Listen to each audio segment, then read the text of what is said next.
Welcome back to the Bible Stories as we take an amazing journey through the Bible, just bringing it to life, enjoying it, and just finding excitement, looking at the different stories, looking at the different people, what their lives were like, and just making it apply to our day-to-day lives today. We're in Genesis chapter 6, technically same chapter we were in last week, but looking at that story from someone else's lens, and that is the story of Hagar. I don't know whether you have ever experienced something that I have, where there are times life hits you so hard, you just feel like a victim in everything happening around you. You feel like everything has conspired against you in your life. I remember there was a time when I was in Form 1 and back then bullying was such a big thing. And so we were bullied by these Form 4s. And so here are these young Form 1s who remember the speech from the teachers that if anyone bullies you or does anything to you, make sure you go and report them. And so we go and we report. And this was in the middle of the night. It had been hours of being tortured by these Form 4s and we had felt enough is enough. This was in the first few days of school. And so we go and report to the teacher. So he calls a meeting with the captain of the house, who's a Form 4. And they speak for about 5 minutes. And what happens afterwards is that we end up being punished that night and later for the rest of the week. Because the story that was given was that the Form 4s were acting out of frustration because of how much noise we were making when they were trying to revise for their exams. And I just remember feeling, I can't win. I will be bullied on one end, the system can't help me, the teachers can't help me, no one can help, I'm just a victim of this endless cycle. It felt so frustrating. Now I can't even begin to imagine that I'm trying to correlate my life to what Hagar was going through, because I can't. Hagar was simply a servant of this guy called Abraham. She's moved from place to place with him, faithfully doing her work. And she has nothing to do with what's happening between Abraham, Sarah, and God. But she gets caught up in the middle of it.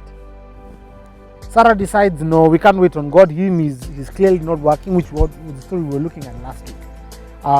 And so she decides that Abraham must sleep with Hagar and use Hagar to get a child. And back then, you were not just a worker, you were a real slave. And you wouldn't have rights. And so Hagar had no way of saying no. And so she ends up sleeping with Abraham. And she was, even in that act, just doing her part in being a faithful servant and obeying. And then her mistress, who is Sarah, turns on her and begins abusing her, mistreating her for no fault of her own. There is actually nothing wrong she had done in all that story. And she ends up having to run away from home. And you can imagine this young woman away, alone, in isolation, scared, and just what must have been going through her mind. How helpless she must have felt. How much of a victim she must have felt towards the circumstances around us. And it's the reality of living in a sinful world, is that you and I will have moments where we will feel like that. Where we will feel like victims of a cruel world. Because the people around us, the world around us, our employers, our colleagues, our friends, our family, everyone is fallen and is sinful and falls short of God's glory. Which means there are times, because of their sin, what it will do to us will seem completely unfair. There are times where everyone in your workplace, everyone around you will feel like they've conspired against you and you're like a victim. There are times your whole family will feel like it has turned against you and that you're the victim. But if there's anything Hagar's story teaches us, is that in the middle of that, God still sees you and still has an amazing plan for your life. And God was so kind that he came to Hagar through an angel when she was somewhere near a creek, near water, probably getting something to drink because she must be hungry or thirsty. And he comes to her and he reminds her that God sees her. And in fact, it's Hagar herself. Allow me to read Hagar's words. After the angel has come to her and has told her that she will have a child and that God will see her and has not forgotten her, and tells her, you go back to Abraham. This is what she said. You are a God of seeing. Truly here I have seen him who looks after me. All she wanted to know is that there is someone who has my back. There is someone who has my interests at heart. And there are times you and I just need to feel that. And the reality is God does.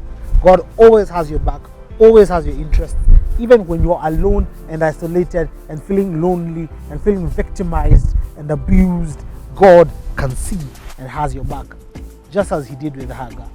And it's so amazing how God not only does that, later, and a few chapters later, when God is making a covenant with Abraham, he also commits to blessing Ishmael and making Ishmael a great nation. Ishmael was the son who Hagar later gave birth to. And he does not forget that child. In a more specific setting is that there may be some of us here who perhaps have gotten children out of wedlock. And sometimes that journey feels like that child is a mistake or is a victim of sin.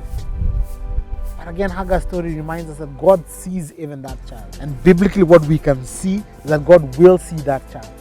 We don't know how exactly he will work out his blessings in that child's life, but he sees, cares, and loves for that child. And so if there's any encouragement for us today, is that we are to remember we are never alone in this world. We may be victims.